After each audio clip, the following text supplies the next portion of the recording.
जय हिंद साथियों। जल्दी से सभी लोग जुड़ जाइए और अपने दोस्तों को भी जोड़िएगा।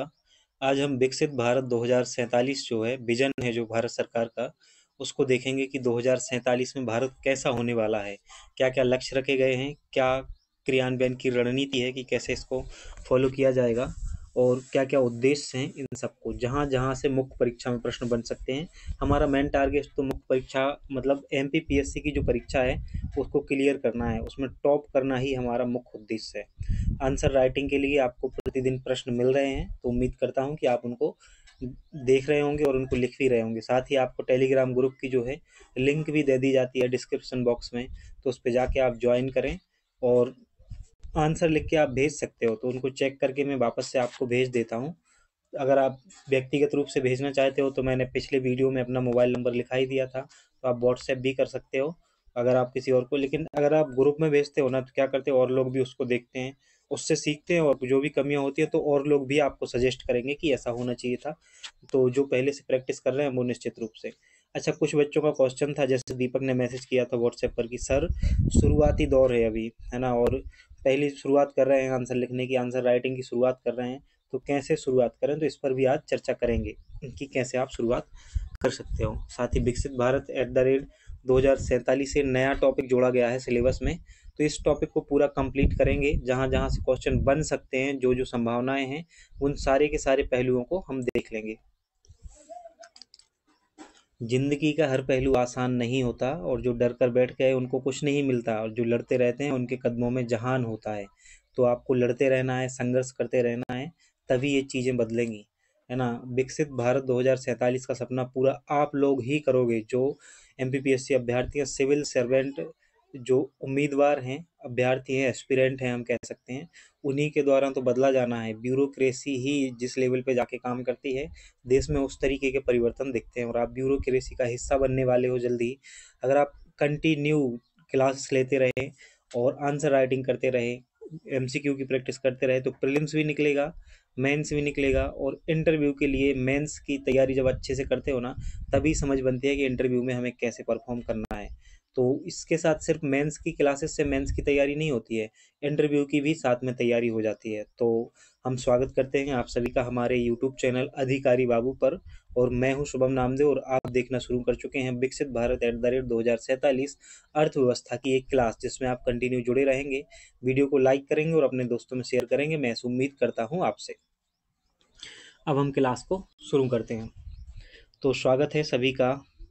अंचल, चंचल, मेघा, स्वाति, आयुषी, एसपी ठाकुर, एसपी राजपूत, है ना, शुभम, दीपक, मेघा, जयदीप, सभी का स्वागत है। सभी के नाम लेना संभव नहीं हो पाता है, क्योंकि 4000 से अधिक लोग यूट्यूब पर जुड़े हुए हैं, है ना, टेलीग्राम पर भी इतने ही लोग जुड़े हुए हैं, तो सबका नाम लेना संभव नहीं है।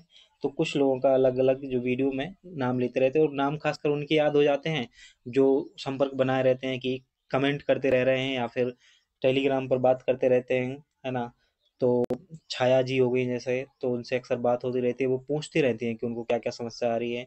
मेघा, आयुषी, इन सबसे बात होती रहती है, तो ऐसे नाम याद हो जाते हैं। तो कुछ लोगों के नाम वीडियो में बोले जाते हैं और कुछ लोगों के नहीं बोले जाते, तो ये ना समझें आप कि हमारा नाम नहीं लिया गया है। नाम सबका लेना संभव नहीं होता है वीडियो में, इसलिए सबके नाम नहीं ले पाते हैं। और विकास राजपूत, स्वागत है सभी का, है ना। जल्दी से एक बार कमेंट कर दीजिए कि आपने क्लास देखी है आज की, है ना। तो जय हिंद लिख दिया करो, या फिर कोई भी कमेंट करते हो आप, तो उससे पता चल जाता है कि आपने आज की क्लास जो है वो देखी है। और वीडियो को लाइक तो सभी को करना है और अपने दोस्तों में शेयर करना है। हम आज की क्लास को जो है शुरू करते हैं और देखते हैं। सबसे पहले हम आपको क्वेश्चन दिखा देते हैं कि कौन कौन से क्वेश्चन हैं जो आपको आज जो है लिख के भेजने हैं इस क्लास के। जब भी आप क्लास देखो तभी लिख के क्लास देखो, उसके बाद जब भी आपको टाइम मिले तो उनकी आंसर राइटिंग कीजिए सारे क्वेश्चनों की, और उनको लिख के भेजना है। तो हम क्वेश्चन दिखाते हैं आपको कि इस टॉपिक से जो है क्वेश्चन किस प्रकार के बन सकते हैं। देखो, यहाँ पर 2 नंबर का क्वेश्चन है। ये जो क्वेश्चन दिए हुए हैं इनमें ये जो पहला क्वेश्चन है 2 नंबर का है, सीधे परिभाषा पूछी गई है कि क्या मतलब है, अर्थ क्या है विकसित भारत @2047 का। तो शुरुआत में ही पढ़ाया जाएगा इसको, तो वो बताना है। अवधारणा क्या है ना, ये क्वेश्चन पूछा गया है। 2047 के प्रमुख उद्देश्य क्या हैं, ये 7 नंबर का क्वेश्चन है, तो इसको भी आपको करना है। और विकसित भारत 2047 की वर्तमान स्थिति की समीक्षा कीजिए कि अभी हम कहाँ हैं, है ना। तो ये भी 7 नंबर का क्वेश्चन है, इसको भी आपको लिख के भेजना है। और ये जो द्विगुरुत्वीय प्रश्न दिए हुए हैं ना, ये 200 शब्दों में लिख के भेजने हैं आपको। कितने नंबर के हैं? एक क्वेश्चन 10 नंबर का है, तो ये दोनों ही 10-10 नंबर के क्वेश्चन है जो कि आपको लिखकर भेजना है। जब भी आपको टाइम मिलता है तो क्वेश्चन को लिखिएगा, लिखने के बिना आपका सिलेक्शन नहीं होने वाला है। तो लिखने की तो, आंसर राइटिंग की तो दबा के प्रैक्टिस करनी है, बहुत भयंकर प्रैक्टिस करनी है कि कोई भी क्वेश्चन फिर आपके सामने आए ना तो आप लिखने की क्षमता रख सकेंगे कैसे उसको लिखना है। जो बच्चे शुरुआती दौर में हैं कि शुरू ही कर रहे हैं और उन्हें चीज़ें याद नहीं है, फिर भी लिखना तो शुरू करना ही है। याद नहीं है फिर भी लिखना शुरू करो, जितना जो कुछ आता है आपको लिखना शुरू करो। जैसे बोला जाता है कभी कभी कमेंट में कि 30 शब्दों में आप इस चीज़ का आंसर दीजिए, तो आप यहाँ से भी लिखना शुरू कर दें। जब आप लिखते हो तो सोचने की क्षमता बढ़ती है आपकी। जैसे जैसे आप लिखोगे ना, धीरे धीरे आपको जो क्षमताएं हैं वो बढ़ती जाएंगी। अगर आप बिना देखे नहीं लिख पा रहे हो, है ना, याद नहीं है चीज़ें, तो देख के लिखने की कोशिश करो, लेकिन लिखना शुरू करो। कल से चलने से अच्छा है कि हम आज से ही चलना शुरू करें। आज से चलेंगे कहीं तो पहुंचेंगे, जितने आगे पहुंचेंगे उतना ही अच्छा है, कल का वेट करने से अच्छा है। आज लिखोगे, आप देख के ही लिखोगे ना कुछ तो याद होगा। कल आज देख के लिख रहे हो, कल बिना देखे लिखोगे, परसों याद ही हो जाएंगी चीज़ें, तो उससे भी अच्छा परफॉर्म करोगे।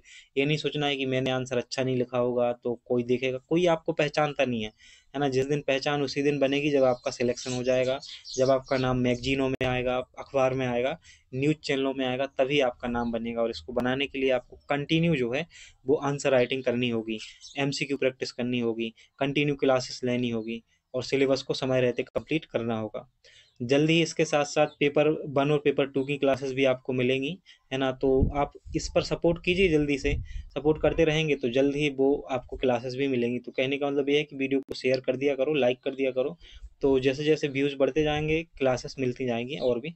तो कोशिश करेंगे जल्दी से, आप भी कमेंट करके ये बता दें कि कब से शुरू करें, आने वाली 1 तारीख से, या जल्दी ही शुरू कर दें उनको, दोनों क्लासेस को, पेपर 1 और पेपर 2 कब से शुरू करना है आप हमें कमेंट में जो है वो बता सकते हो।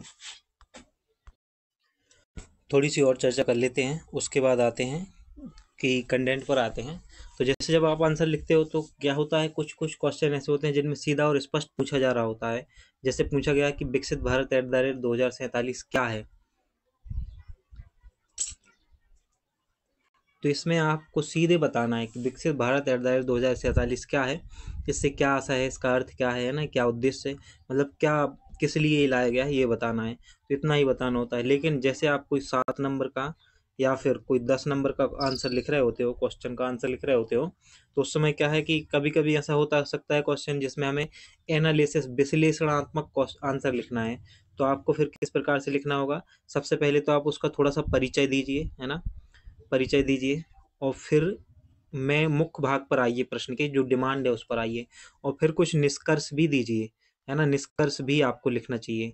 अगर निष्कर्ष बनने लायक प्रश्न होगा तभी निष्कर्ष देना है, निष्कर्ष बनने लायक नहीं है तो आपको निष्कर्ष देने की जरूरत नहीं पड़ती है। जैसे कहाँ नहीं पड़ती है जरूरत, आप इसी के कंटेंट पर आएंगे तो ये है, विकसित भारत @2047 के प्रमुख उद्देश्यों की बात की जा रही है यहाँ पर।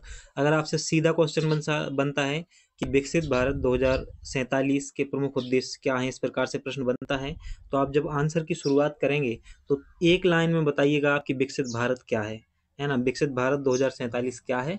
और उसके बाद फिर उसके उद्देश्यों को शुरू कीजिए कि आर्थिक परिवर्तन क्या होगा, पर्यावरणीय परिवर्तन क्या होगा, है ना। जो भी इसके उद्देश्य हैं, जितने भी मानव विकास के लिए क्या करने वाली है भारत सरकार, क्या क्या उद्देश्य रखे गए हैं, सारी की सारी चीज़ों को बताइएगा, आपका आंसर हो जाएगा। इसमें निष्कर्ष लिखने की ज़रूरत नहीं है ना। ऐसे आंसर में निष्कर्ष लिखने की ज़रूरत नहीं पड़ती है।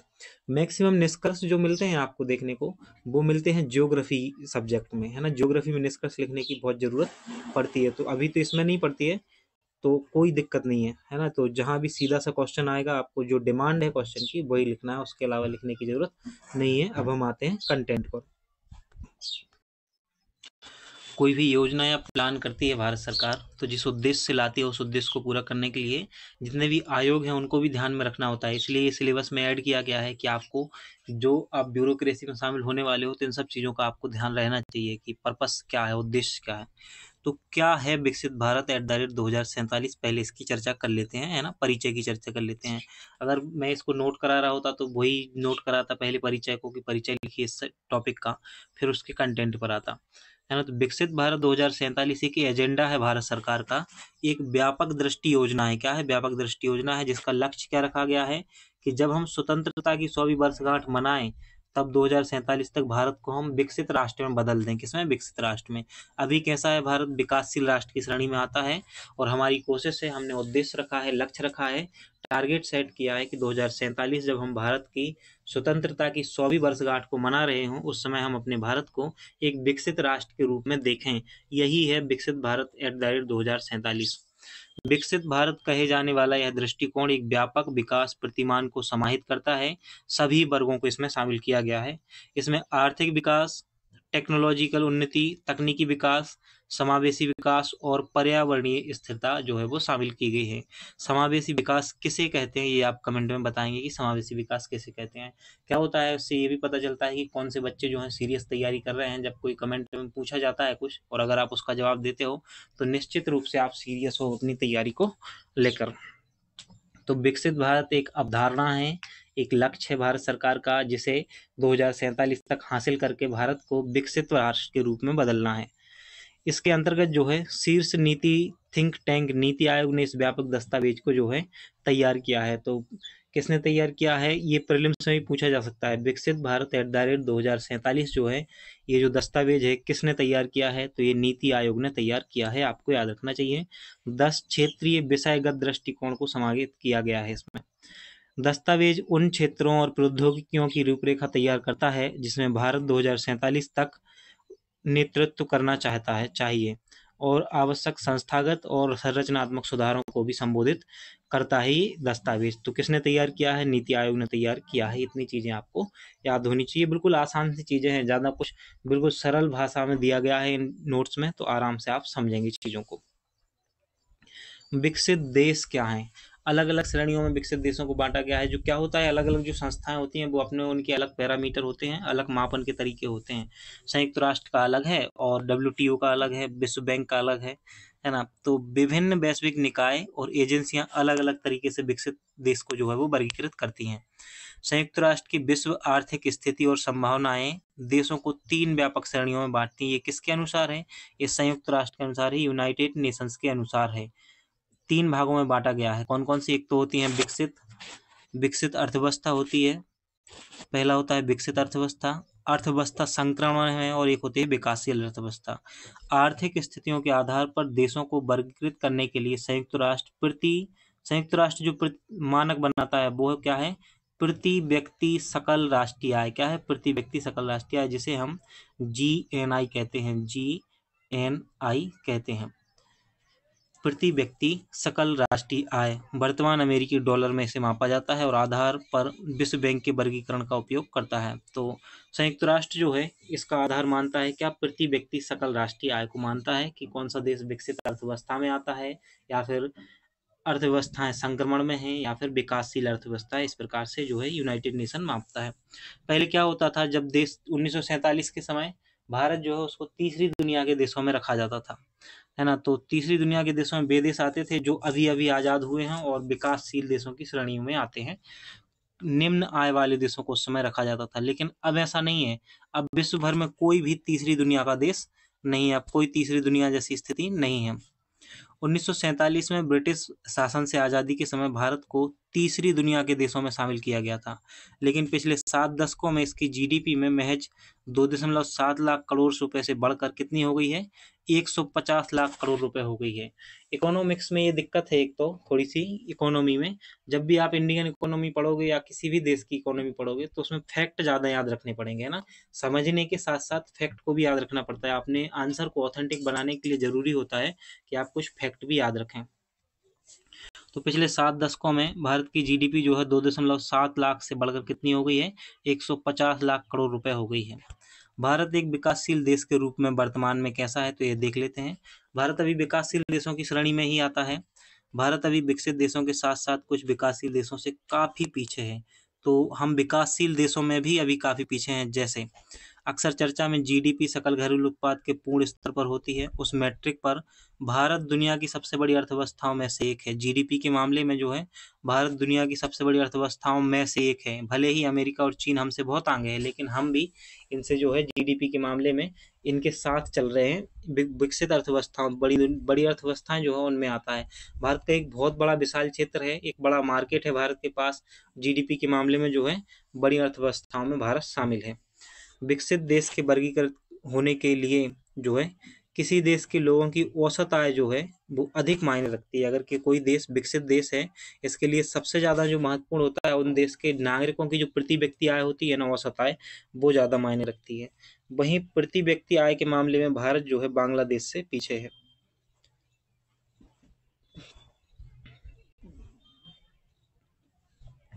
आप जो न्यूज़ चैनल पर देखते हो ना कि हमारे आसपास के अड़ोसी पड़ोसी देशों की जो बुराई की जाती है, ऐसी स्थिति नहीं है। वाकई में, वास्तव में बांग्लादेश की जो प्रति व्यक्ति आय है वो भारत से अधिक है, और चीन की प्रति व्यक्ति आय जो है भारत से 5.5 गुना अधिक है, और ब्रिटेन की 33 गुना अधिक है। तो चाइना की भी हमसे प्रति व्यक्ति आय जो है वो अधिक है, और ब्रिटेन की भी हमसे अधिक है। साथ ही बांग्लादेश की प्रति व्यक्ति आय भी हमसे अधिक है। प्रति व्यक्ति आय में अभी असमानताएं भी हैं भारत में, है ना। प्रति व्यक्ति आय में असमानता देखने को मिलती है। तो ये तो हम पिछली 2 क्लासों से कंटिन्यू पढ़ते आ रहे हैं कि आय की असमानता है भारत में एक बड़े स्तर पर, और जो कि भारतीय अर्थव्यवस्था के सामने प्रमुख चुनौतियों के रूप में भी उभरी है आय की असमानता, है ना। यह अक्सर विभिन्न देशों में जीवन की समग्र गुणवत्ता में दिखाई देती है। अगर आय की असमानता होगी तो ये कैसे जीवन की गुणवत्ता पर क्या करती है, असर डालती है। इसे मैप करने का एक तरीका मानव विकास सूचकांक HDI जो है ना, भारत और अन्य देशों के स्कोर को देखना है। एक समग्र सूचकांक जहां तीनों कारकों को अंत देखकर अंतिम मूल्य तक पहुंचा जाता है। तो HDI जो है ह्यूमन डेवलपमेंट इंडेक्स, आपने इसके बारे में करंट अफेयर्स में जरूर पढ़ा होगा। कौन जारी करता है, पहले तो ये बताइए कि इसको कौन निकालता है HDI को, और इसके अंतर्गत जो 3 कारक होते हैं वो कौन कौन से। एक तो होता है शिक्षा, स्वास्थ्य और जीवन स्तर। शिक्षा, स्वास्थ्य और जीवन स्तर, इसके 3 जो हैं वो कारक होते हैं। इन्हीं के आधार पर जो है HDI इंडेक्स तैयार किया जाता है। भारत ने HDI मैट्रिक्स पर निरपेक्ष सुधार किए हैं। उदाहरण के लिए, भारत में जन्म के समय जीवन प्रत्याशा जो है 1947 में 40 वर्ष हुआ करती थी। तो 1947 में 40 वर्ष हुआ करती थी, लेकिन वर्तमान में कितनी है, 70 वर्ष हो गई है जीवन प्रत्याशा जन्म के समय।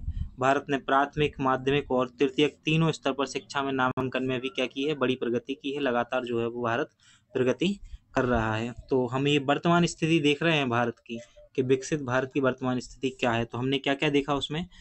अब कोई तीसरी दुनिया का देश नहीं है, भारत की स्थिति अब तीसरी दुनिया में नहीं आती है। भारत विश्व की सबसे बड़ी जीडीपी के मामले में अर्थव्यवस्थाओं में से एक है ना। प्रति व्यक्ति आय के मामले में भारत बांग्लादेश, चाइना, ब्रिटेन जैसे देशों से बहुत पीछे है। साथ ही आय की असमानता भी यहाँ है, प्रति व्यक्ति आय में बहुत असमानता है। HDI इंडेक्स के आधार पर हमने इसको जब मापा तो देखा कि 3 कारक हैं HDI इंडेक्स के, जिनके आधार पर HDI इंडेक्स तैयार होता है। स्वास्थ्य, शिक्षा और जीवन स्तर, इनको ध्यान में रखते हुए हमने इनमें सुधार भी किया है। और वर्तमान में सुधार इस प्रकार से है कि 1947 में जो है जन्म के समय जीवन प्रत्याशा 40 वर्ष हुआ करती थी, जो कि अब बढ़कर 70 वर्ष हो गई। और शिक्षा के मामले में तीनों फेज जो है शिक्षा के, प्राथमिक, माध्यमिक और तृतीयक, तीनों में हमने काफी सुधार किया है। नामांकन में प्रगति हो रही है, बढ़ोतरी हो रही है। तो ये तो था क्या वर्तमान स्थिति थी। अब हम आते हैं विकसित भारत @2047 के जो प्रमुख उद्देश्य हैं उनको समझते हैं कि क्या क्या उद्देश्य जो हैं रखे गए हैं। नीति आयोग जो थिंक टैंक है हमारा, उसने इस दस्तावेज को तैयार करते समय कौन कौन से उद्देश्यों को तैयार किया है उनको भी देख लेते हैं। तो देखो, विकसित भारत 2047 तक कैसा विकसित भारत बनाना है, क्या उद्देश्य रखे गए हैं, उनको समझो। ये जो दस्तावेज है बहुत बड़ा दस्तावेज है, लेकिन आपको ये एग्जाम में जितनी कंटेंट की जरूरत है उतना ही बताया जाएगा, इससे काम हो जाता है। क्योंकि आपको आंसर लिखने हैं 10 से 20 शब्दों में लिखना है पहला आंसर, दूसरा लिखना है 60 शब्दों में, तीसरा लिखना है 200 शब्दों के आसपास। तो इतना पर्याप्त होता है कंटेंट। विकसित भारत 2047 के प्रमुख उद्देश्य हैं, जिसमें पहला उद्देश्य आर्थिक परिवर्तन। क्या है, आर्थिक परिवर्तन। 2047 तक $30 ट्रिलियन की अर्थव्यवस्था बनाना है हमें। 30 ट्रिलियन डॉलर की जो अर्थव्यवस्था की दिशा में प्रयास करना है। शहरी और ग्रामीण दोनों विकास पर जोर देते हुए सतत और न्यायसंगत विकास को सुनिश्चित करना है। आर्थिक समृद्धि लाने के लिए नवाचार, उद्यमशीलता और तकनीकी प्रगति को भी बढ़ावा देना है। देखो आप सीधा सा समझो कि 30 ट्रिलियन डॉलर की अर्थव्यवस्था की दिशा में प्रयास क्यों करना है। अगर निम्न पूंजी निर्माण होगा, पूंजी नहीं होगी, है ना, हमारी अर्थव्यवस्था बड़ी नहीं होगी, तो हम विकसित भारत कैसे बनेंगे। जब हमारी अर्थव्यवस्था बड़ी होगी कैपिटल के मामले में, है ना, तभी लोगों के पास संसाधन होंगे, मांग बढ़ेगी। मांगहीन अर्थव्यवस्था का चक्र जो होता है ना, वो सबसे खराब होता है। और ऐसी स्थिति से निकलने के लिए हमें जो अर्थव्यवस्था है हमारी, वो हमें बढ़ानी होगी। और कितने तक ले जानी है, 2047 तक 30 ट्रिलियन डॉलर की अर्थव्यवस्था को हमें बनाना है। अगर हम ये सोचें कि हमें अपनी अर्थव्यवस्था को बेहतर स्थिति में लाना है, विकसित भारत बनाना है, तो हम ग्रामों का विकास ना करके सिर्फ शहरी क्षेत्र का विकास करें और शहरों को बहुत अच्छा बनाएं और इससे हमारी अर्थव्यवस्था आगे बढ़ जाएगी, तो ऐसा बिल्कुल नहीं है। हमें सतत विकास, सतत और न्याय संगत विकास करना है और ग्रामीण क्षेत्र में भी विकास करना है और शहरी क्षेत्र में भी विकास करना है। यहाँ विकास का मतलब सिर्फ अवसंरचना निर्माण से नहीं होता है कि शहरों या गाँव में बड़ी बड़ी बिल्डिंगें, सड़कें बना दी जाएं, है ना, ब्रिज बना दिए जाएं, इससे सिर्फ विकास हो जाता है। नहीं, विकास ऐसा जिसमें मानव कल्याण हो, जीवन स्तर ऊंचा उठे, है ना, तकनीकी का प्रयोग हो, टेक्नोलॉजी का प्रयोग हो। अमेरिकी किसान और भारतीय किसानों में बहुत फर्क होता है। अमेरिकी किसान जो है वो हेलीकॉप्टर से दवा का छिड़काव कराते हैं, बहुत सी टेक्नोलॉजियों का प्रयोग करते हैं, वो कम जगह में जो है वो अधिक उत्पादन देते हैं। लेकिन हमारे यहाँ ऐसा नहीं होता है। इस प्रकार से हम कह सकते हैं कि अमेरिकी किसान जो है वो हमसे ज़्यादा कैसे हैं, डेवलप हैं। और अगर हमें ग्रामीण क्षेत्र का विकास करना है तो कृषि का जो है विकास हमें करना होगा। कृषि में बहुत सारे सुधार की आवश्यकता है। हमारा जो नेक्स्ट टॉपिक है वो यही है कि कृषि का योगदान, उद्योगों का योगदान, सेवा क्षेत्र का योगदान, इन सबको पढ़ना है। और कृषि का योगदान वाला जो टॉपिक है, लगभग लगभग 2 से 3 क्लास एक एक घंटे की उसमें लगेंगी, तो काफ़ी समय लगेगा उसको पढ़ने में। और वहाँ से क्वेश्चन निश्चित रूप से देखने को मिलता है। प्रति वर्ष कृषि से क्वेश्चन आता ही आता है। प्रति वर्ष की बात कर रहा हूँ मैं।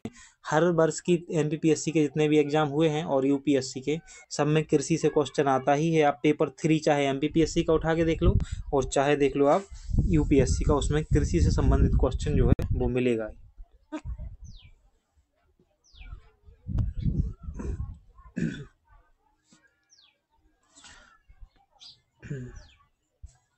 दूसरा जो उद्देश्य रखा है वो है मानव विकास, है ना।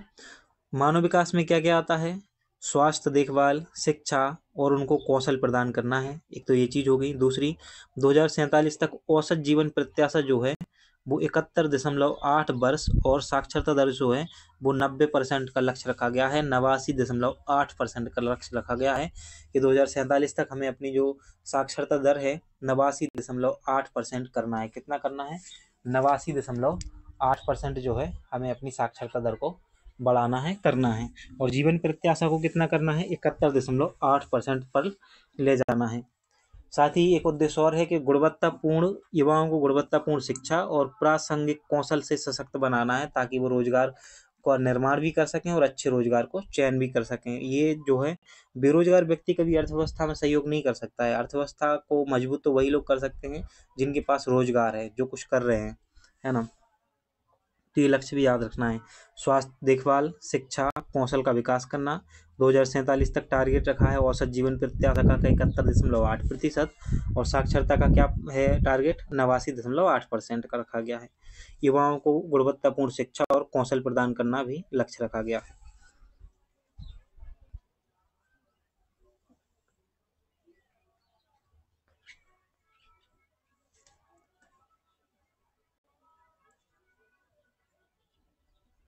अब हम आते हैं अगले लक्ष्य पर। अगले लक्ष्य है बुनियादी ढांचा क्रांति। क्या है, बुनियादी ढांचा क्रांति। इसमें क्रांति शब्द लगा हुआ है ना। कनेक्टिविटी और पहुंच को बढ़ावा देते हुए विश्व स्तरीय कनेक्टिविटी और पहुंच को बढ़ावा देते हुए विश्व स्तरीय बुनियादी ढांचे का निर्माण करना। देखो, बुनियादी ढांचे के अंतर्गत आते हैं क्या, सड़क परिवहन हो गया, रेल परिवहन हो गया, सड़कें हो गई, भवन हो गए, बिल्डिंग्स हो गई, अस्पतालें हो गई, स्कूलें हो गई, है ना, सरकारी जो आयोग वगैरह हैं उनका निर्माण होना, ब्रिजेस का निर्माण होना, सौंदर्यीकरण होना। अवसंरचना निर्माण जितना भी है ये जानते हो गए। क्या होता है, कोई कोई जो इकोनॉमी पहली बार पढ़ रहे हैं ना, उनको ये सब चीज़ें जो है, टर्म्स जो है वो समझ में नहीं आते कि बुनियादी ढांचा क्या होता है ना। तो इन सब का विकास करना, स्मार्ट शहरों को बनाना, कुशल परिवहन नेटवर्क बनाना और टिकाऊ ऊर्जा समाधानों में निवेश करना जो है वो लक्ष्य रखा गया है। ये सब बुनियादी ढांचा क्रांति का लक्ष्य रखा गया है। तो 3 लक्ष्य पढ़ लिए हैं अभी हमने, आर्थिक विकास, मानव विकास, बुनियादी ढांचा क्रांति। अब हम आते हैं अगले लक्ष्य पे। अभी बताया गया है कि शहरी ग्रामीण विभाजन को पाटने के लिए ग्रामीण बुनियादी ढांचे को भी विकास को प्राथमिकता देना। तो ना सिर्फ शहरी विकास को करना है बल्कि ग्रामीण क्षेत्रों में जो बुनियादी ढांचा होता है उसको भी बेहतर बनाना, वहाँ भी कनेक्टिविटी को बढ़ाना उद्देश्य बनाया गया है। सबसे महत्वपूर्ण उद्देश्य है पर्यावरणीय स्थिरता। भविष्य में वही देश जो है सस्टेन रहने वाले हैं जो पर्यावरण पर विशेष रूप से फोकस करने वाले हैं, क्योंकि जलवायु परिवर्तन का दौर चल रहा है। अगर ऐसा ही चलता रहा, कार्बन एमिशन ऐसे ही होता रहा, कार्बन में वृद्धि होती रही अगर, तो आगे चल के बहुत ज़्यादा जलवायु परिवर्तन देखने को मिलने वाली है ना।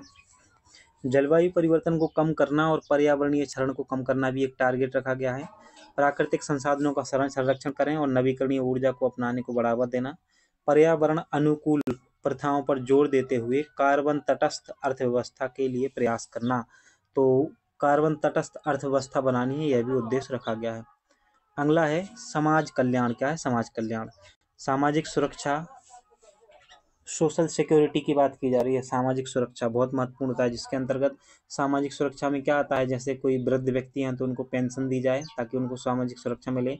जो मजदूर वर्ग है, संगठित असंगठित वर्ग आते हैं, उनको कुछ PF TAD वगैरह भी दिए जाएं और भी सुरक्षाएं दी जाएं, स्वास्थ्य सुविधाएं दी जाएं। तो सामाजिक सुरक्षा, गरीबी उन्मूलन करना और समावेशी विकास को सुनिश्चित करना 2047 तक। हाशिए पर रहने वाले समुदायों पर ध्यान केंद्रित कर उन्हें समान अवसरों के साथ सशक्त बनाना। सामाजिक समरसता एवं समता को बढ़ावा दें, यह भी जो है वो उद्देश्य रखा गया है। वैश्विक नेतृत्व, राजनयिक संबंधों को मजबूत कर अंतर्राष्ट्रीय सहयोग को बढ़ावा देना और शांति और सहयोग का प्रतीक बनना, साथ ही बेहतर दुनिया के लिए नीतियों को आकार देते हुए वैश्विक शासन मंचों में नेतृत्व करना। अब एक बात बताइए कि हम आर्थिक विकास कर लें, मानव विकास करें, सामाजिक सुरक्षा प्रदान करें लोगों को, है ना, पर्यावरणीय विकास कर लें, लेकिन वर्तमान के दौर में, वैश्वीकरण के दौर में अगर हम अपने वैश्विक नेतृत्व को नहीं बढ़ाएंगे, तो आपको लगता है कि हम इन सब चीज़ों को हासिल कर पाएंगे? नहीं कर पाएंगे। इसलिए हमें शांति समझौतों पर ध्यान देना होगा, अंतर्राष्ट्रीय सहयोग को बढ़ाना होगा, अंतर्राष्ट्रीय शांति को बढ़ाना होगा और राजनयिक संबंध जो हैं हमारे, उनको भी मजबूत बनाना होगा। कुछ मीडिया चैनल्स क्या करते हैं, अपने मन से चलाए जा रहे हैं चीज़ों को, किसी भी देश के बारे में कोई भी खबर चला देते हैं, जबकि ये ठीक नहीं है। उससे हमारे जो राजनीतिक संबंध होते हैं उन पर प्रभाव पड़ता है।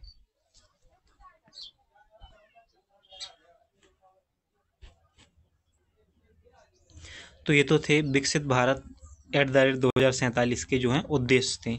इनको हम लक्ष्य भी कह सकते हैं। कौन सा है? आर्थिक परिवर्तन को देखा पहले हमने, फिर मानव विकास, फिर हमने देखा बुनियादी ढांचा क्रांति, पर्यावरणीय स्थिरता देखा, समाज कल्याण देखा, वैश्विक नेतृत्व को देखा, ये लक्ष्य रखे गए हैं।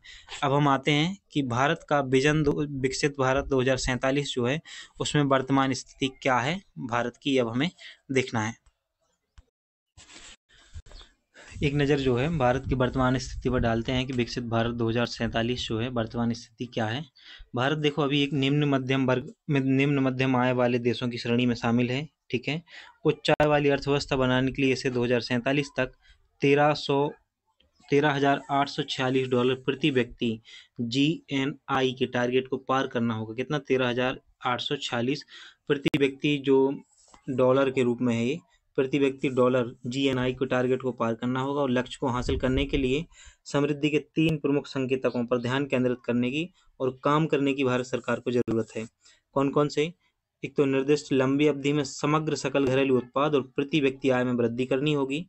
देश में आय की असमानता में कमी लाना होगा और देश की मुद्रा में समग्र मुद्रास्फीति की जो दर है और विनिमय दर है जो, उसमें कमी लानी होगी। मुद्रास्फीति की दर है जो, उसमें कमी लानी होगी और मुद्रा की जो विनिमय दर है ना, उसको भी कमी लानी होगी, कम करना होगा। भारत की समृद्धि में हो रही वृद्धि पर एक नज़र डालते हैं कि भारत में वृद्धि क्या हो रही है अभी समृद्धि में, है ना, तो उसको देखते हैं। भारत पर अंतर्राष्ट्रीय मुद्रा कोष की नवीनतम रिपोर्ट जो है 2023 की, उसने कहा है कि निराशाजनक वैश्विक परिस्थिति, मतलब भारत की नहीं, विश्व भर की निराशाजनक परिस्थिति थी, उसके बावजूद भी भारत ने अपना उज्ज्वल स्थान रखा है। यानी कि भारत जो है लगातार तरक्की कर रहा है। $2 ट्रिलियन की अर्थव्यवस्था का सफर, विश्व बैंक के अनुमान से मुताबिक भारत को $2 ट्रिलियन की अर्थव्यवस्था बनने में 1947 से 2014 तक 67 साल लग गए थे। 2014 तक कितने लग गए हैं? 67 साल लग गए थे। जबकि $4 ट्रिलियन की अर्थव्यवस्था की जो यात्रा है, मात्र 2024 तक जो है वो $4 ट्रिलियन की अर्थव्यवस्था बनने के लिए $2 ट्रिलियन और जोड़ा है, भारत ने जोड़ देगा। तो 2024 तक $4 ट्रिलियन बनाने के लिए इतना कुछ करना होगा भारत को। 10 ट्रिलियन डॉलर की अर्थव्यवस्था के लिए क्रय शक्ति क्षमता, परचेसिंग पावर पैरिटी जो है के मामले में भारत की पहले से ही 10 ट्रिलियन डॉलर की अर्थव्यवस्था है। तो भारत 10 ट्रिलियन डॉलर की अर्थव्यवस्था नहीं है, लेकिन किस पर है, किस आधार पर? परचेसिंग पावर पैरिटी के आधार पर है। ये क्या होता है, इसको हम आगे आपको विस्तार से बताएंगे आगे की क्लास में। भारत की प्रगति के कारण क्या है? एक तो सबसे बड़ा कारण है 1991 के आर्थिक सुधार के बाद भारत ने निरंतर प्रगति की है। बुनियादी सुविधाएं जैसे शौचालय, पीने के पानी, पक्के घर बनाए जा रहे हैं, बिजली तक पहुंच बढ़ाई जा रही है। हर एक क्षेत्र में बिजली, बुनियादी ढांचे, सड़क संरचना, रेलवे निर्माण, ये सब हो रहा है ना। ये सब विकास का, जो प्रगति का कारण है। कार्यों से कल्याण के साथ साथ अर्थव्यवस्था में विकास में भी क्या मिली है? मदद मिली है। प्रति व्यक्ति आय के संदर्भ में देखें तो 2004 में जो है $624 से बढ़कर प्रति व्यक्ति आय 2014 में $1560 और 2022 में $2411 जो है वो हो गई है। लगातार प्रति व्यक्ति आय भी हम ये कह सकते हैं कि भारत की प्रति व्यक्ति आय लगातार बढ़ रही है। अगर आप इन आंकड़ों का प्रयोग करते हो ना, तो निश्चित रूप से आपका आंसर जो है वो ऑथेंटिक हो जाता है। 2004 में $624 थी प्रति व्यक्ति आय और 2022 में जो है 2411 प्रति व्यक्ति डॉलर हो गई है। क्रय शक्ति क्षमता के संदर्भ में देखें, पीपीपी के मामले में देखें तो 2022 में प्रति व्यक्ति सकल घरेलू उत्पाद पहले से ही $7,112 था। परिणाम स्वरूप अत्यधिक गरीबी में लोगों की कुल संख्या का अनुपात जो है $2.15 प्रतिदिन 2017 पीपीपी पर मापा गया है और 2000 में कितना था? 39.9% से घटकर 2021 में 11.9% हो गया है। मुद्रास्फीति पर बात करें हम तो हाल ही में भारत में मुद्रास्फीति काफ़ी हद तक आरबीआई के 4% के ±2% के दायरे में रही है। तो मुद्रास्फीति की दर जो है वो लगातार बढ़ रही है, लेकिन ये जो है एक संकट का विषय है, चुनौती है भारत के सामने मुद्रास्फीति की दर को कम करना। विनिमय दरों पर देखें हम तो भारत के पास $600 अरब से अधिक विदेशी मुद्रा का भंडार है आज वर्तमान में, जिसके द्वारा आरबीआई मुद्रा के किसी भी अचानक मूल्यह्रास को रोक सकती है। तो भारत सरकार के पास इतना रिजर्व पड़ा हुआ है, अभी विदेशी मुद्रा का इतना रिजर्व पड़ा हुआ है कि अगर कोई आपातकालीन संकट आता है तो इसका प्रयोग जो है वो किया जा सकता है मूल्यह्रास को रोकने के लिए। इन सभी कारकों ने उच्च विकास दर के साथ वित्तीय स्थिरता भारत को प्रदान की है। उभरी चुनौतियां क्या हैं? तो कई विशेषज्ञों के अनुसार प्रति व्यक्ति आय लोगों की वास्तविक समृद्धि और अर्थव्यवस्थाओं में असमानता को प्रतिबंधित नहीं करती है। ये सही बात भी है। प्रति व्यक्ति आय का बढ़ना मतलब ये नहीं है कि आपके जीवन स्तर में वृद्धि हो रही है ना, तो हम ये कह नहीं सकते हैं। हर जगह ऐसा नहीं होता है। क्या होता है, कुछ लोगों की प्रति व्यक्ति आय तो निरंतर बढ़ रही है लेकिन उनके जीवन स्तर में सुधार नहीं दिख रहा है ना, तो ऐसा भी हो सकता है। हालांकि आय में असमानताओं को मापने वाले गिनी इंडेक्स के अनुसार 2004 में 34.4 से घटकर 2021 में 34.2 हो गया है। क्या असमानता? अब हम देख लेते हैं थोड़ा सा विकसित भारत 2047 के रणनीतिक फोकस क्या है हमारे। तो रणनीतिक फोकस जो है वो पहला है नवाचार और प्रौद्योगिकी के मामले में, दूसरा है शिक्षा और कौशल के मामले में। अब इतना कुछ पढ़ चुके हैं हम कि आप भारत सरकार ने क्या तय किया है कि रिसर्च और डेवलपमेंट पे भारत सरकार बहुत खर्च कर रही है, क्योंकि नवाचार, अनुसंधान और विकास की संस्कृति को बढ़ावा देना, आर्टिफिशियल इंटेलिजेंसी, जैव प्रौद्योगिकी हो गया, स्वच्छ ऊर्जा जैसी उभरती प्रौद्योगिकियों में निवेश करना, जिससे भारत एक वैश्विक तकनीकी का केंद्र बन सके, इस पर भी भारत सरकार जो है वो रणनीतिक फोकस है इस पर। एक ऐसा परिस्थिति तंत्र बनाना जो स्टार्टअप और उद्यमिता का समर्थन करे। तो ऐसा परिस्थिति तंत्र बनाना है भारत में ताकि जो स्टार्टअप और उद्यमिता का क्या कर सके, समर्थन करें, है ना। तो आर्टिफिशियल इंटेलिजेंसी का समय चल रहा है, रोबोटिक्स का समय चल रहा है ना। इन सब चीज़ों को इसीलिए तो सिलेबस में शामिल किया गया है कि जो दौर आने वाला है वो चीज़ें आपको पढ़ाई जा सकें, क्या होने वाला है, क्या हो सकता है। इन सब चीज़ों को इसलिए शामिल किया जा सकता है क्योंकि इस पर भी ही आपको आगे चल के जो है कार्य करना है। ये लंबे समय की एक रणनीति होती है जो सिलेबस में शामिल होता है ना, कि आप जब सिलेक्शन लें तो उससे एक लंबे समय तक इन चीज़ों पर आपको काम करना है, इसलिए इनको शामिल किया जाता है। तो रणनीतिक फोकस के क्षेत्र क्या हैं? एक तो नवाचार और प्रौद्योगिकी, है ना, research and development, artificial intelligence को याद रखना है, स्वच्छ ऊर्जा को याद रखना है।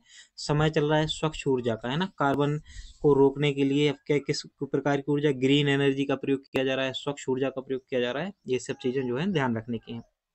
शिक्षा एवं कौशल का विकास, बिना शिक्षा के तो कोई भी अर्थव्यवस्था जो है वो विकसित अर्थव्यवस्था बन नहीं सकती है। जितनी भी विकसित अर्थव्यवस्था हैं आप देख पा रहे होंगे, उन्होंने क्या किया है, शिक्षा के क्षेत्र में जो है अभूतपूर्व बदलाव किए हैं। कौशल आधारित शिक्षा पर जोर देते हुए शिक्षा प्रणाली को बदलना। भारत में क्या है, शिक्षा तो दी जाती है लेकिन व्यावसायिक शिक्षा नहीं दी जाती, इसलिए बच्चे क्या करते, सभी के सभी सरकारी नौकरी के पीछे भाग रहे हैं, है ना। इसीलिए हमें कौशल आधारित शिक्षा प्रदान करनी है, ताकि उनके बच्चों के पास कौशल रहेगा ना, तो जल्दी से उनको रोजगार मिलेगा और बहुत अच्छा कर पाएंगे। प्रत्येक बच्चे के लिए गुणवत्तापूर्ण शिक्षा सुनिश्चित करते हुए शहरी ग्रामीण शिक्षा विभाजन को पाटें, आजीवन सीखने और व्यावसायिक प्रशिक्षण को बढ़ावा भी देना उस उद्देश्य से। तो जो है, पहला था नवाचार और प्रौद्योगिकी रणनीतिक फोकस में रखा गया है, दूसरा शिक्षा एवं कौशल विकास, और रणनीतिक फोकस में जो तीसरा रखा गया है वो है स्वास्थ्य सेवा क्रांति। स्वास्थ्य के क्षेत्र में क्रांति लाना, बुनियादी ढांचे का विकास करना, अस्पतालों को बनाना, है ना, जो बुनियादी चीज़ें होती है ना उनको विकास करना, मजबूत करना, निवारक देखभाल को प्राथमिकता देना, सभी नागरिकों के लिए सस्ती और सुलभ स्वास्थ्य सुविधाएं जो हैं सुनिश्चित करना भारत सरकार का उद्देश्य है, कि सस्ती और सुलभ आसानी से प्राप्त हो सकें और कैसी हों, अफोर्डेबल हों, कि आप स्वास्थ्य सेवाओं को अफोर्ड कर सकें। अत्याधुनिक चिकित्सा समाधान तैयार करते हुए स्वास्थ्य सेवा क्षेत्र में अनुसंधान और विकास को बढ़ावा देना भी एक उद्देश्य है। कृषि आधुनिकीकरण, तो रणनीतिक फोकस रखा गया है कृषि आधुनिकीकरण पे। अभी जो हमने पहले बात की थी, अमेरिका और भारतीय किसानों में क्या अंतर है, तो इसीलिए कृषि का आधुनिकीकरण करना होगा। आधुनिक होने का मतलब क्या होता है, आधुनिक होने का मतलब ये नहीं होता है कि जैसे किसी से पूछा जाता है कि हम आधुनिक कल्चर को अपनाते जा रहे हैं और हमारा जो परंपरागत कल्चर है उसको, ऐसा नहीं है। आधुनिक कल्चर का मतलब होता है, आधुनिक कहते हैं ना कि वो आधुनिक व्यक्ति हैं। आधुनिक का मतलब छोटे कपड़े या बड़े कपड़े, चश्मा लगा लेना, बाल रंग लेना, है ना, मुर्गे जैसी वो कर लेना सिर पे, ये नहीं होता है आधुनिकीकरण। आधुनिकीकरण का मतलब होता है कि नवाचार आपके अंदर आता है, जब नई नई चीजें सीखने और सिखाने की कला आती है, आप जब इन सब चीजों को ग्रहण करते हो तो उसी को बोलते हैं आधुनिकीकरण। इसी प्रकार से कृषि का भी आधुनिकीकरण करना है, प्रगतिशील कृषि सुधारों को लागू कर उत्पादकता और किसानों की आय को बढ़ाना है, ऐसे आधुनिक टेक्नोलॉजीज का उपयोग करना जिससे कृषि में जो है वो उत्पादन को हम बढ़ा सकें। टिकाऊ कृषि पद्धतियों और कृषि तकनीकी नवाचारों को क्या करना है, बढ़ावा देना है। खाद्य सुरक्षा सुनिश्चित करना बहुत ही महत्वपूर्ण हिस्सा है, खाद्य सुरक्षा और ग्रामीण शहरी असमानताओं को कम करना। खाद्य सुरक्षा टॉपिक ही हमें अलग से पढ़ना है आगे चल के, तो पूरा का पूरा टॉपिक पढ़ेंगे कि खाद्य सुरक्षा के मामले में कि क्या क्या भारत ने कदम उठाए हैं और क्या क्या कंडीशन है।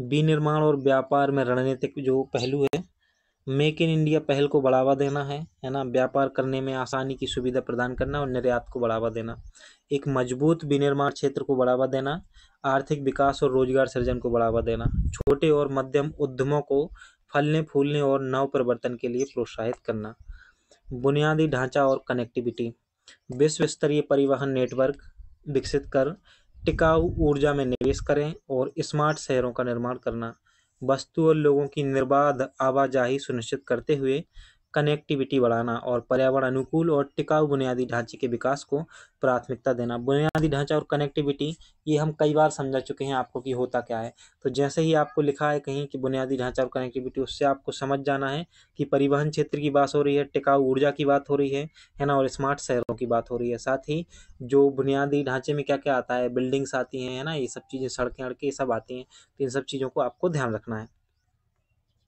आर्थिक और तकनीकी विकास, है ना, तो आर्थिक विकास तो हम देख ही चुके हैं, तकनीकी विकास भी करना है। कुछ महत्वपूर्ण उद्देश्य होगा तो उसको अलग से याद रख लेना है, वरना इस पॉइंट से ही आपको याद आ जाना चाहिए कि हमें क्या लिखना है। भारत सरकार का लक्ष्य डिजिटल अर्थव्यवस्था, फिनटेक, प्रौद्योगिकी समक्ष विकास और पूर्ण समावेशीकरण के साथ व्यापक आर्थिक विकास को पूरक बनाना है। वहीं 2047 में भारत ठोस सार्वजनिक वित्त और एक मजबूत वित्तीय क्षेत्र को साथ ही प्रौद्योगिकी संचालित ज्ञान आधारित अर्थव्यवस्था के रूप में देखा गया है। समावेशी विकास, समावेशी विकास क्या होता है, समावेशी विकास एक ऐसा विकास होता है जिसमें समाज के सभी वर्गों को शामिल किया जाता है और उनके विकास पर ध्यान दिया जाता है। यहाँ पर समाज के सभी वर्गों से मतलब सिर्फ महिला पुरुष वर्ग से नहीं है, किसी जाति विशेष से नहीं है, हर क्षेत्र से अर्थ होता है कि समाज का हर क्षेत्र, चाहे वो एजुकेशन संबंधी क्षेत्र हो, हेल्थ संबंधी क्षेत्र हो, है ना, या फिर कोई सा भी और क्षेत्र हो, विनिर्माण क्षेत्र हो, कोई भी क्षेत्र हो, इसमें सभी को शामिल किया जाता है। तो कहने का मतलब है महिला विकास हो गया, स्वास्थ्य हो गया, शिक्षा हो गया, कौशल विकास हो गया, बुनियादी ढांचे के निर्माण, रोजगार, स्वदेशी उद्योगों को बढ़ावा देने पर ध्यान केंद्रित करने के लिए कदम उठाए जा रहे हैं। केंद्रीय बजट में उल्लेखित सप्तऋषि सिद्धांत समावेशी विकास, अंतिम मील तक पहुंचने और क्षमता को उजागर करने पर जोर देता है। तो ये याद रखना है आपको, सप्तऋषि सिद्धांत किसमें आया था? केंद्रीय बजट में प्रस्तुत किया गया था। एक रणनीतिक पहलू यह भी है कि पर्यावरणीय स्थिरता। तो जलवायु परिवर्तन के प्रति उत्तर में भारत गैर जीवाश्म ऊर्जा क्षमता बढ़ाने, कार्बन उत्सर्जन को कम करने और 2070 तक नेट जीरो हासिल करने की प्रतिबद्धताओं के साथ हरित विकास पर ध्यान दे रहा है। सबसे महत्वपूर्ण जो याद रखना है, 2070 याद रखना है। तब तक क्या है? नेट जीरो हासिल करने का लक्ष्य रखा है भारत सरकार ने पर्यावरणीय स्थिरता के अंतर्गत। ये याद होना चाहिए आपको। हरित ऊर्जा, खेती, गतिशीलता और सभी क्षेत्रों में कुशल ऊर्जा उपयोग के लिए कार्यक्रम भी लागू किए जाएंगे। इन सब चीज़ों पर बहुत काम होने वाला है भारत में। ये 2047 का विजन है। आर्थिक लचीलापन और वैश्विक स्थिति, तो जैसे पीएम गति शक्ति और उत्पादन लिंक्ड प्रोत्साहन योजना जो है, इसके माध्यम से नीतियों को अर्थव्यवस्था, रोजगार और नवाचार में औद्योगिक उत्पादन को बढ़ाना, साथ ही इसका ही उद्देश्य है कि निर्यात को भी बढ़ाना है। हमें अपना भुगतान संतुलन जो है वो बनाए रखना है। अगर तो क्या करना होगा? हमें अपने निर्यात को बढ़ाना होगा। आप जानते हो भारत का बीओपी जो है अभी अपने पक्ष में नहीं है। क्यों? क्योंकि भारत आयात ज़्यादा वस्तुओं का करता है और निर्यात कम का करता है। तो जो जो कुल वॉल्यूम है ना, उसमें ज़्यादा है ना। तो इस प्रकार से हमें उसको रोकना होगा। 2047 तक भारत ने लक्ष्य रखा है कि दुनिया की सबसे बड़ी अर्थव्यवस्थाओं में से एक बनना, जो संभावित रूप से लगभग $35 ट्रिलियन के आर्थिक आकार तक पहुंच जाएगी। ये तो था रणनीतिक जो प्रारूप था वो था। अब हम देखते हैं कि क्रियान्वयन क्या है, रणनीति का क्रियान्वयन। तो कैसे क्रियान्वयन होने वाला है, क्या करने वाली है भारत सरकार, इसको समझेंगे आप, है ना। देखो, सबसे पहला तो यह है कि भारत सरकार अधिकतर चीज़ों में अब पीपीपी मॉडल लागू करने वाली है ना। पब्लिक प्राइवेट पार्टनरशिप करने वाली है। इसमें सरकार भी हिस्सेदारी होगी और जो प्राइवेट सेक्टर है उसकी भी हिस्सेदारी होगी। दोनों मिलकर काम करेंगे और चीज़ों को बहुत अच्छा बनाएंगे। जरूरी भी है। जैसे भारत सरकार अकेले काम करती थी तो क्या होता था, अधिकारी वर्ग बहुत सारा पैसा खा जाते थे और जो उत्तरदायित्व है, जो जिम्मेदारी पूर्ण कार्य होना चाहिए, वैसा नहीं होता था। लेकिन पब्लिक प्राइवेट सेक्टर में क्या होता है कि जिम्मेदारी से और समय पर काम होता है। समय सबसे महत्वपूर्ण है कि काम समय पर हो। किस पर हो? समय पर हो। और ये सबसे अच्छा एफिशिएंसी इसमें दिखाई है किसने? सबसे महत्वपूर्ण चीज़ जो देखने को मिली है, पब्लिक प्राइवेट पार्टनरशिप के द्वारा जितने भी कार्य किए गए हैं वो बहुत ही शानदार तरीके से किए गए हैं। पब्लिक प्राइवेट पार्टनरशिप का सबसे अच्छा उदाहरण है, अगर आप कभी भोपाल घूमने आए हो तो आपने देखा होगा रानी कमलापति रेलवे स्टेशन। कौन सा? रानी कमलापति रेलवे स्टेशन आपने देखा होगा।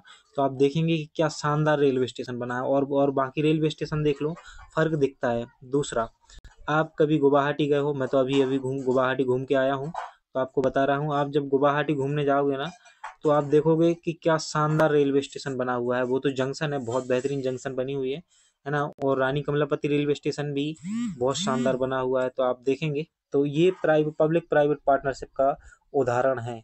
जो भी पब्लिक प्राइवेट पार्टनरशिप के द्वारा कार्य किए जा रहे हैं, एक तो वो समय पे हो जाते हैं और भारत सरकार को अपने जितने भी लक्ष्य हैं ना उनको समय पर पूरा करना होगा। तब जाके हम 1947 में जो है एक विकसित अर्थव्यवस्था के रूप में उभर कर सामने आ पाएंगे। व्यापक विकास परियोजनाओं के लिए निजी क्षेत्र की विशेषज्ञता और संसाधनों का लाभ उठाना भारत सरकार का उद्देश्य है। सार्वजनिक निजी भागीदारी के लिए अनुकूल वातावरण को बढ़ावा देना। अगला है नीतियों में सुधार। नीति सुधार कहते हैं जिसे। उद्यमशीलता हो गया, नवाचार हो गया, निवेश को बढ़ावा देने वाली प्रगतिशील नीतियों को लागू करना। ऐसी नीतियों को लागू करना जिससे नवाचार बढ़े, है ना, उद्यमशीलता बढ़े और निवेश को भी बढ़ावा मिले। अनुकूल कारोबारी माहौल सुनिश्चित करना। ऐसा माहौल बनाना कि कारोबारियों के अनुकूल हो। बदलती जरूरतों और चुनौतियों के अनुरूप नीतियों को लगातार मूल और अनुकूल करना। क्रियान्वयन रणनीति में पहला, सार्वजनिक निजी साझेदारी जिसे पीपीपी कहते हैं, है ना, पब्लिक प्राइवेट पार्टनरशिप। और नीति सुधार, साथ ही कौशल विकास भी रणनीति में शामिल है। इसके साथ ही पर्यावरण संरक्षण और इसके बाद जो है डिजिटल परिवर्तन, जो कि आज के युग की क्या है आवश्यकता है, ये बहुत ही ज़्यादा महत्वपूर्ण है। इसके द्वारा डिजिटलीकरण को अपनाते हुए ई गवर्नेंस, डिजिटल शिक्षा और स्वास्थ्य सेवाओं को बढ़ावा देना है। डिजिटल विभाजन को समाप्त करें, यहाँ तक कि सुदूर और ग्रामीण क्षेत्रों में भी सभी के लिए डिजिटल सुविधाएं जो हैं वो सुनिश्चित करना जो है इसका उद्देश्य है। डिजिटल सेवाओं में विश्वास पैदा करने के लिए साइबर सुरक्षा और डेटा गोपनीयता को भी बढ़ावा देना है। डेटा गोपनीयता को बढ़ावा देना बहुत ज़्यादा ज़रूरी है। यूरोप की कंट्रियों में डेटा की जो गोपनीयता होती है अलग ही लेवल पे है, उनका अलग कानून होता है ना। उन्होंने गूगल, फेसबुक इन सब पे अलग से कानून लग बैठा रखे हैं। हमारे यहाँ भी ऐसा नहीं है कि आप जो भी चला रहे हो ना, जो भी सोशल मीडिया प्लेटफॉर्म का प्रयोग कर रहे हो, जो भी आप कुछ कर रहे हो, उनको सब जानकारी है, सारा का सारा डाटा जो है उनके पास होता है आपका। अब हम आते हैं कि विकसित भारत @2047 जो है, इसकी चुनौतियाँ क्या हो सकती हैं। तो विकसित देशों या चीन की तुलना में भारत को काफ़ी दूरी तय करनी है। अभी एक चुनौती ये है। विश्व बैंक द्वारा भारत पर 2018 की डायग्नोस्टिक रिपोर्ट में कहा गया है कि भारत भले ही पीपीपी के क्रय शक्ति क्षमता पीपीपी के मामले में दुनिया की तीसरी सबसे बड़ी अर्थव्यवस्था है, लेकिन अधिकांश भारतीय अभी भी जो है अन्य मध्यम आय या अमीर देशों की लोगों की तुलना में अपेक्षाकृत गरीब हैं। वास्तव में भारत में अभी भी पर्याप्त गरीबी है, जिसे दूर करना बहुत जरूरी है। अधिकतम 10% भारतीयों का उपभोग स्तर वैश्विक मध्यम वर्ग के प्रति दिन $10 के सामान्य खर्चे की सीमा से ऊपर है। अधिकतम कितना है? मात्र 10% है कि विश्व भर में सिर्फ भारत भर में 10% ही व्यक्ति ऐसे हैं जिनका विश्व स्तर पर मध्यम वर्ग जो है उनकी बराबरी में है।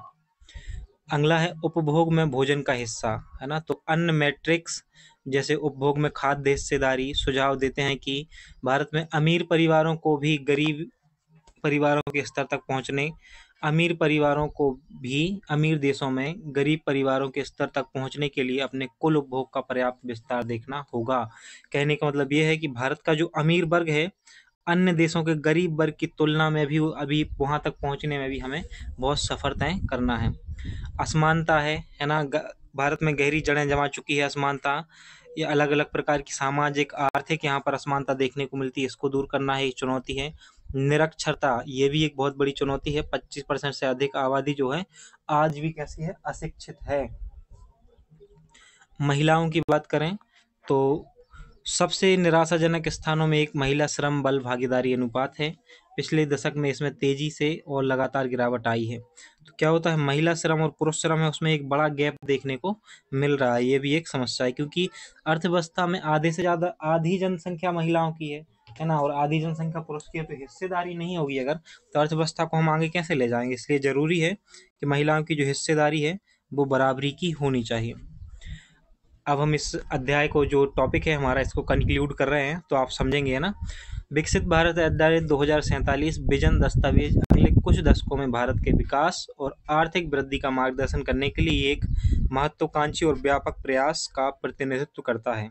यह 2047 तक अधिक समृद्ध और विकसित भारत बनाने के लिए कई क्षेत्रों, सामाजिक आर्थिक विकास और राज्य स्तरीय दृष्टिकोण को राष्ट्रीय दृष्टिकोण के साथ संरेखित करने पर केंद्रित है। तो जब आप निष्कर्ष लिखें इससे संबंधित, तो आप बता सकते हो कि जो विकसित भारत @2047 लक्ष्य है भारत सरकार का, वो एक विस्तृत दस्तावेज है जो कि आने वाले वर्षों में भारत में आर्थिक वृद्धि और समृद्धि का जो है मार्गदर्शक के रूप में कार्य करेगा। इतना भी बता देंगे ना तो आपका काम हो जाएगा। एक और निष्कर्ष लिखा है, इसे भी लिख सकते हो आप।